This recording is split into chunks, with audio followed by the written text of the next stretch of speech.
Et hey tout le monde, ici Kero HSR et aujourd'hui on se retrouve pour, un concept que j'ai eu, en discutant avec que je vais vous expliquer juste après, l'intro. Donc, je tiens encore à remercier, mes amis, en particulier, Kera. Qui est Kera pour ceux qui viennent tout juste de nous rejoindre? Et beh, c'est la personne que je Kera de base c'est juste un pseudo, qui est le féminin de Kero, donc c'est, ma petite amie, donc voilà. Et du coup, je tiens à la remercier parce que c'est quand même elle qui m'a donné 2 idées en rapport avec les tier lists. Alors la première, celle qu'on va faire aujourd'hui, ce sera une tier list entièrement basée sur des antagonistes de films que je connais et je vais devoir, les classer pour savoir qui sera le grand gagnant. Bon, bah, je pense qu'on est parti. Kero balance l'intro, let's go! If you had the chance to make a 2000% return, what would you do?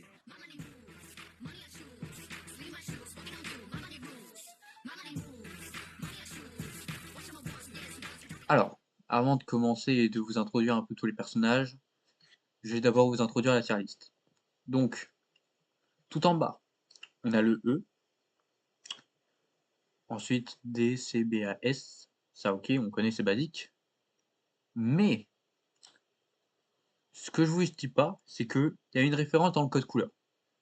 Je vous l'ai dit à la fin de la vidéo, alors restez bien jusqu'à la fin et essayez de deviner pendant la vidéo. Alors, petit indice, c'est dans un jeu qu'il y a ce code couleur là avec les lettres. Un jeu qui va bientôt, on va dire, bientôt avec de gros guillemets par contre, mais bientôt arriver sur la chaîne. Alors tenez-vous bien. Donc, en premier, on a le bouffon vert de Tobey Maguire. Alors, le bouffon vert de Spider-Man 1, premier du nom, première génération et tout. En vrai de vrai, il est plutôt bien. Même si je trouve qu'il y a des trucs un peu, j'allais dire un peu vieillots, mais c'est normal, on peut pas lui en vouloir. Et le film est sorti en 2002. Qui d'entre vous était né en 2002? S'il vous plaît? Même moi, je ne suis pas né en 2002. Donc, premier film, 2002, Spider-Man Bouffon Vert. En vrai de vrai, Toby Bouffon Vert. Juste l'antagoniste, hein, pas tout le film, parce que tout le film, évidemment, ça va en S. Mais juste le Bouffon Vert, en vrai, je dirais A. C'est un très bon méchant, il y a pas de souci avec ça. Mais moi, perso, je le mettrais pas plus haut. Ni plus bas d'ailleurs. Alors, là, pour le coup, je voulais prendre, bah, l'affiche, de Scooby-Doo à Super Track, que je vais vous expliquer l'histoire et tout, parce que je pense pas qu'il doit être très, très connu, hein, c'est une vieille cassette. Mis à part si vous regardez JDG peut-être, parce qu'en fait, il y a eu un jeu sorti dessus et un film. Alors là, on va parler du film. J'ai pas réussi à trouver, d'image du film, correspondant à la bonne taille avec, la bonne jaquette et tout, mais j'ai trouvé une image du jeu. Du coup, j'ai mis une image du jeu. Alors, Scooby-Doo et la Super Track, pour moi, c'est le meilleur Scooby-Doo du monde et je ne plaisante pas. Je vous explique. Fred, et ses amis, Fred, Sammy, Scooby, et cetera, ils vont, dans une ancienne salle d'arcade et tout parce que dites-vous, autant Spider-Man Tobey, c'était vieux, mais on peut encore le trouver assez facilement et tout. Moi, par exemple, je l'ai trouvé, dans une brocante à 2 €, voilà. Donc franchement, une affaire. Mais Scooby-Doo à Super Track, c'est un enfer pour le trouver. Du coup, je vous explique. En gros, ils arrivent, sur un nouveau mystère et cette fois-ci, ils se font téléporter, on va dire, dans une arcade. Donc pourquoi pas. Ils font plein de jeux, moi je trouve que vraiment, pour moi, c'est le meilleur film Scooby-Doo. Il y a aucun négociable. Pour moi, c'est le meilleur de chez meilleurs. Ils se font téléporter dans l'arcade, ils font plusieurs niveaux de jeu et cetera, jusqu'au moment où ils arrivent à peu près à la moitié et là, ils rencontrent des doubles de eux-mêmes. Donc ils font la connaissance de ces doubles, ils font ami-ami avec et puis, à la fin, bah, eux, ils restent, ils aident, Scooby et ses amis les originaux à s'échapper de l'arcade, en détruisant, la Cybertruck et tout. À la fin, ils démasquent celui qui a fait ça et puis voilà. Donc à la fin, c'est vraiment le schéma classique. Mais rien que pour en fait, début et fin, c'est schéma classique des Scooby-Doo. Mais par contre, pendant tout le milieu, le film, c'est banger. Le film, vraiment, je vous encourage à le voir. Le jeu, un peu moins. Le jeu, non, pas du tout. Mais le film, vraiment, il est cool. Donc le film, en vrai de vrai, je le mettrais soit en A, soit en S. Mais vu que c'est la formule un peu basique des Scooby-Doo et tout, on va plutôt le mettre en A. Après, ah, est-ce qu'il va avant le bouffon vert? Vraie question ça. Non, je pense pas. Rappelez-vous, hein, on n'est pas censé noter le film, hein, on est juste censé noter, la Cybertruck là. Juste, l'antagoniste, c'est tout. Pas le film. Donc l'antagoniste, oui, il est bien en A effectivement et après le bouffon vert. Karchakroc. Alors ça vient d'un film Pokémon un peu oublié, où les Pokémon parlent, qui s'appelle Pokémon Donjon Mystère.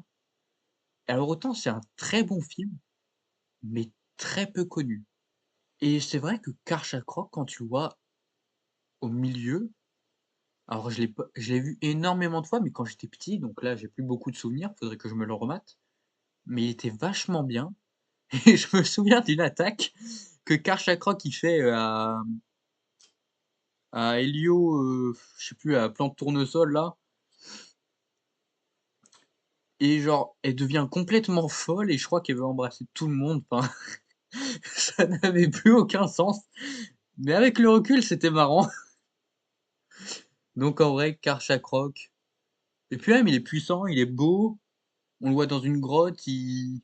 Non, en vrai, je pense que je le mettrais en A. Et alors, avant la Cybertruck. Mais est-ce que je le mettrais aussi avant le bouffon vert? Ça, pour le coup, c'est une très bonne question.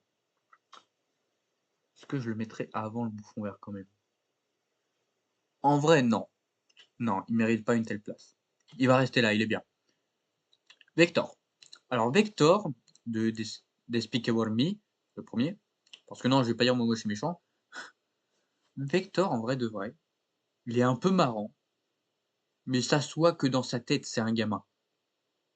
Après, j'aime beaucoup Vector, hein, mais ça se voit que genre il est en pleine crise d'ado et tout, ça se voit. Mais en vrai de vrai, Vector, je le mettrais en B, pour son humour un peu décalé qui le fait redescendre, mais sinon c'est un bon méchant. Eduardo. Alors Eduardo, ça fait un peu longtemps que je l'ai pas remis, mais Eduardo, enfin que je l'ai pas revu, mais Eduardo,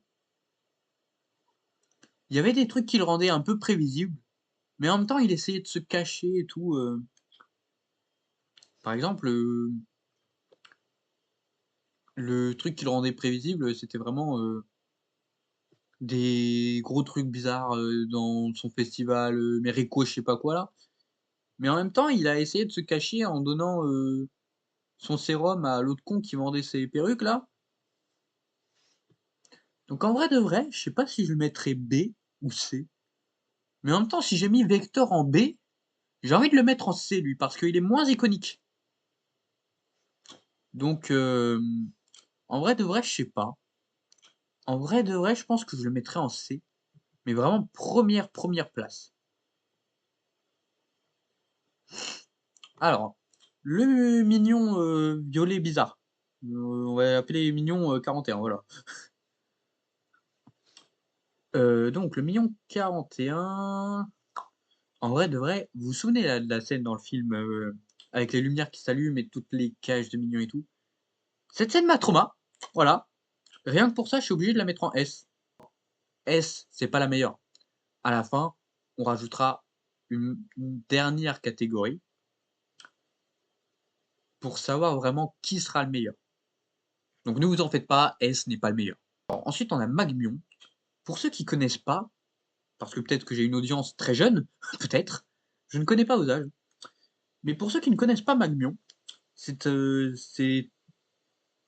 le chef des antagonistes, on va dire, de Gormiti. Alors pour ceux qui connaissent pas Gormiti, c'est 4 adolescents qui sont choisis pour aider le royaume du Gorm. Donc il y a 4 pouvoirs, la forêt, l'eau, les airs et la terre. Après, il y en a même un 5e, c'est le feu, qui sont les méchants. Et donc là, Magmion, c'est un méchant. C'est même leur chef. Donc, après, je sais qu'il y en a d'autres, des méchants et même des chefs encore plus hauts que Magmion, mais je les ai pas mis parce que je les connaissais pas plus que ça. Mais Magmion, en vrai de vrai, Magmion, je pense que je le mettrais en... Alors, soit en dernière place en A, soit en première place en B. Je pense que je vais le mettre en dernier en A quand même. Non, pas en S, faut pas abuser. J'ai mis ce clic. Alors, Hadès de Hercule. En vrai, le personnage est bien. Il est marrant, il est cool. Mais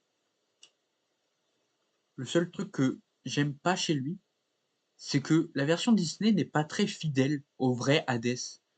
Parce que dans la version Disney, il veut conquérir aussi le Mont Olympe. Dans la version originale, Hadès, il s'en bat les couilles de l'Olympe, hein. Ça lui va déjà très bien d'être le seigneur des enfers, hein. Il s'en bat les couilles de l'Olympe, lui. Mais dans la version Disney, voilà. Mais en vrai, Hadès, je pense que je vais le mettre en B, première place. Parce qu'il est marrant, mais il est pas fidèle et ça m'énerve. Def. Alors Def, pour le coup, je l'ai vu qu'une fois, Def. Mais, sans compter tous les extraits, hein, j'ai vu une fois le film en entier. Mais, rien que pour son iconicité, on va dire, j'étais obligé de le mettre.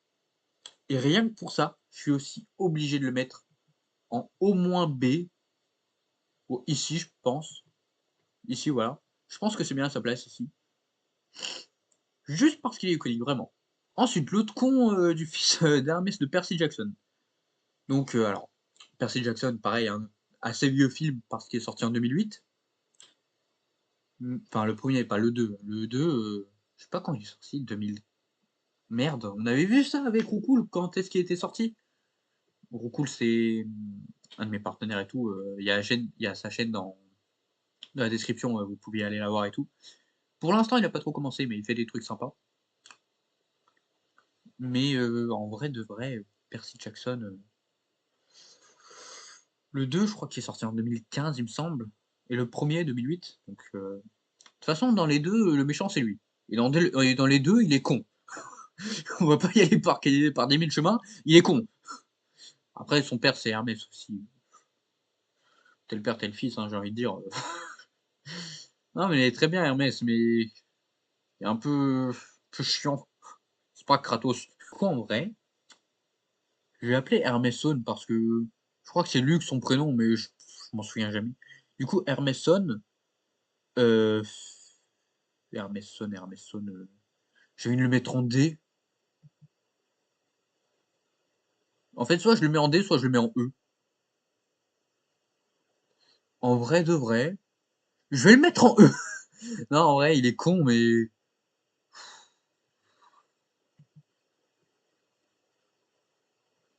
non, il est con.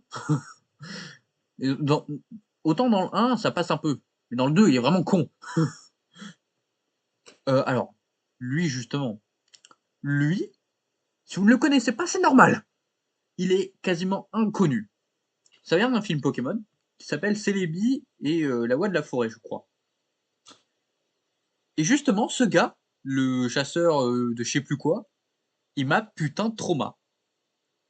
C'est-à-dire que j'ai regardé Célébi et la Voix de la forêt la première fois quand j'avais, oh, je pense 9-10 ans. Depuis, je ne l'ai plus regardé. Faudrait que je me le remate. Je me dis ça depuis 3 ans et puis à chaque fois j'oublie. Mais en vrai de vrai, il faudrait que je le regarde. Mais en vrai, il m'a fait un putain de trauma, mais j'ai quelques souvenirs de lui et je me disais: «Putain, il est classe quand même». Donc rien que pour ça, je pense que je vais le mettre en B. Ici, je pense, plutôt bien. Jesse et James, toujours de Pokémon, hein. Jesse et James, en vrai, je pense que je vais les mettre en S en vrai, parce que non, en A. Parce qu'ils sont marrants et tout, mais OK, ils sont marrants, c'est cool. Mais est-ce qu'ils réussissent une fois leur plan? Non. Et encore, au début, il y avait vraiment des scènes marrantes avec Jesse et James. Parce que genre, j'ai regardé le tout début de Pokémon il y a pas trop longtemps, là, pendant les vacances, j'ai un peu recommencé, pendant les grandes vacances et tout. Hem, à peu près, saison 1, 2 voire 3e épisode, je sais plus. Il y a Sacha qui leur dit: «Oui, c'est bon, j'ai compris, vous me faites chier». Enfin, il leur dit pas ça complètement, mais il leur dit un peu: «Oui, c'est bon, j'ai compris, fermez-la». C'est lunaire. Toi, tu es là en mode: «Mais wow!» Il leur dit pas vraiment ça, mais il essaye de le faire comprendre. C'est ça qui est marrant. Ou alors, le prochain, Loki, de Avengers 1. Loki, en vrai de vrai, Avengers 1, je trouve que c'est un bon méchant, avec des bonnes répliques. Par exemple, là, quand depuis peu, là, ça m'arrive de revoir des extraits du premier Avengers. Genre, vous voyez un peu la scène en mode, où Thor, il essaye de le défendre en mode, il a été adopté, c'est compliqué. Genre, tu sais, il y a tout le monde qui détruit son frère et tout, genre, Iron Man qui dit, il a buté 80 personnes en 2 jours. Son frère qui répond: «Il a été adopté». Ça pour le coup, c'est marrant. Et puis même, il est quand même vachement classe. Donc Loki, en vrai de vrai, je le mettrais en A, mais j'hésite à le mettre en S. Loki, non, rien que pour sa transformation, où il prend son casque avec ses cornes et tout, je suis obligé de le mettre en S. Non, non, non, non, S. Est-ce qu'il passe même avant ça? Voilà. Oui, il passe avant cette ignoblicité. Alors Thanos, en vrai de vrai, Thanos, j'ai pas regardé un seul film où il y a Thanos. Insultez-moi autant que vous voulez, je m'en tape. Mais déjà que de un, ma famille n'est pas très ouf des Marvel et tout. Ça, pour le coup, ça me fait chier parce que moi, à côté, j'adore. Bon, à la limite, c'est pas grave. Moi, à côté, soit je les mate avec des potes, soit, voilà, soit je les mate tout seul dans mon coin. Mais vraiment, Thanos, je vois beaucoup d'extraits passer et tout, et j'aime bien. Mais j'ai jamais eu le courage d'acheter les DVD, en fait. Du coup, Thanos, vu que je le connais pas trop et que ça me parle, j'aime bien, mais je le mettrai pas au même niveau que Loki ou même, d'un Bouffon Vert, tu vois? Je vais le mettre en B. Le Spinosaure de Jurassic Park 3, qui pareil est sorti à un bon moment aussi. Alors je sais pas pourquoi, tout le monde le déteste. Moi en vrai, alors ça fait longtemps que j'ai pas vu le 3, hein, mais je l'aime bien. Je comprends pas pourquoi il a toute cette haine. Alors je dis pas que c'est le meilleur, hein, mais je dis que je comprends pas. Donc en vrai, le Spinosaure, moi je le mettrais en B, un peu avant Thanos, mais moi il ici, il est bien. Alors, le T-Rex du premier Jurassic Park, juste iconique, rien à dire.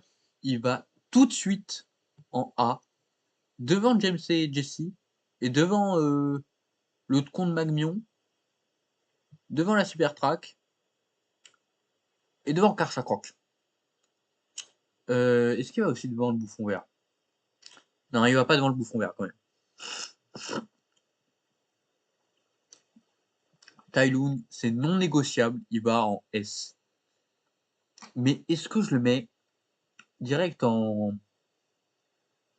avant Loki ou après Loki? Non, avant. Et à côté, t'as un putain de coq.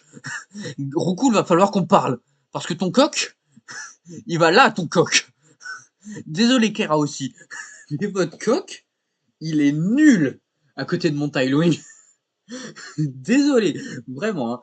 Mais je comprends pas l'engouement qu'il y a à côté de votre coq qui fait exploser des bateaux.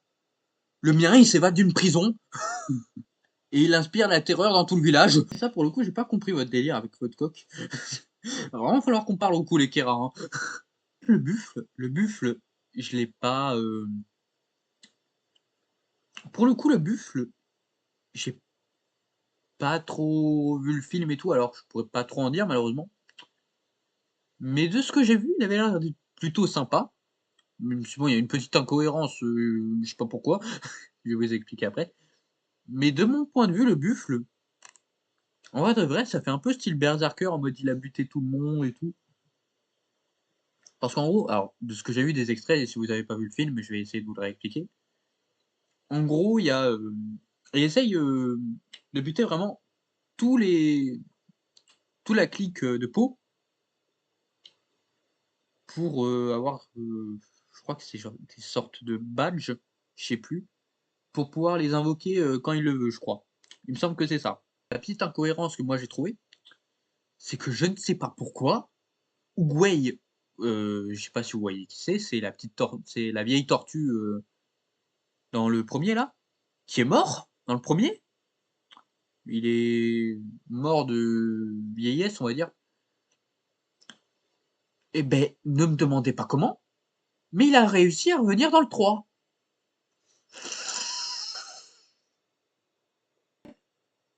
J'adore Oogway, hein, mais c'est bizarre. Après, en vrai, je pense que je le mettrais quand même en B, parce que j'aurais bien aimé le mettre en A, voire même plus haut, mais dans la mesure où j'ai pas vu le film, je peux pas trop en dire. Alors elle, pour le coup, elle va aller en D, je vais vous expliquer pourquoi. Parce que il a été très, très, très mal exploité. Ça aurait pu être vraiment très cool, mais franchement, rien que pour Tai Lung, je le mets pas en E. Rien que pour la mini apparition de Tai Lung. Mais il a tellement mal été exploité. Et bien voici mon classement. N'hésitez pas à me dire si vous êtes d'accord ou non dans les commentaires, si vous auriez plutôt fait tel ou tel truc dans cet ordre-là ou quoi. Moi, le voici. Je veux dire tout de suite qui est le meilleur pour moi. Hello Above.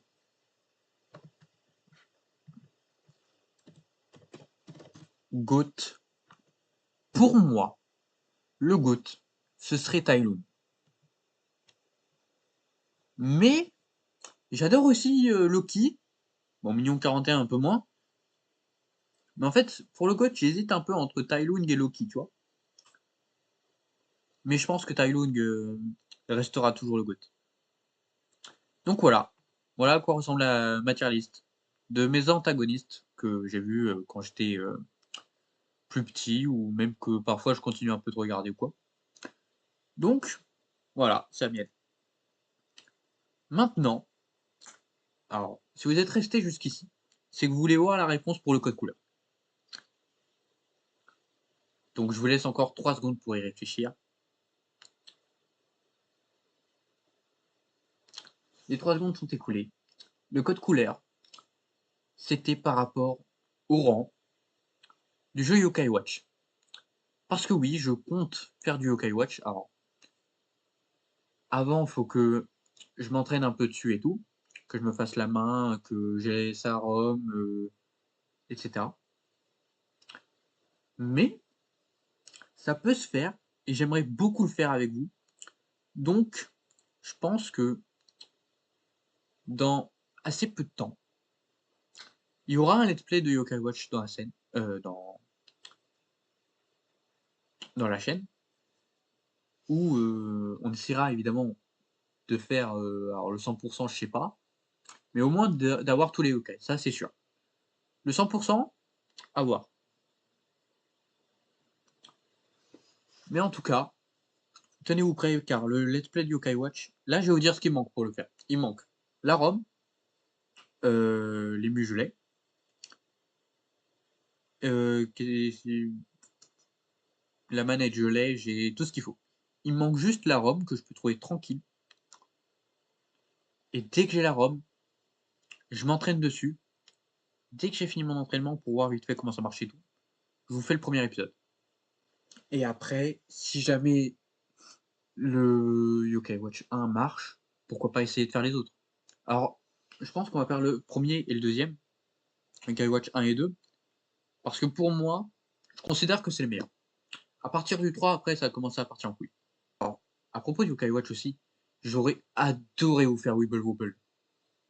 Mais adieu Wibble Wobble. Vraiment, j'aurais adoré jouer à Wibble Wobble, mais plus possible. Alors, au bout de ces 30 minutes, je vais quand même pouvoir vous laisser. Et, je vous souhaite une bonne chance dans tout ce que vous entreprenez. C'était Kero HSR. Bye bye.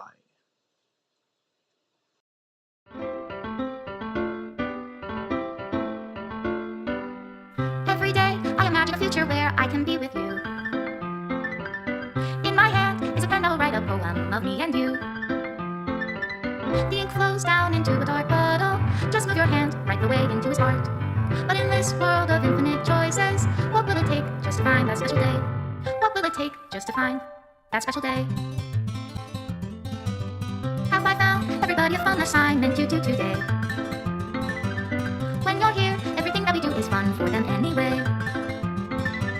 When I can't even read my own feelings, what good are words when a smile says it all? And if this world won't write me an ending, what will it take just for me to have it all? Does my pen only write bitter words for those who are dear to me? Is it love if I take, or is it love if I set you free?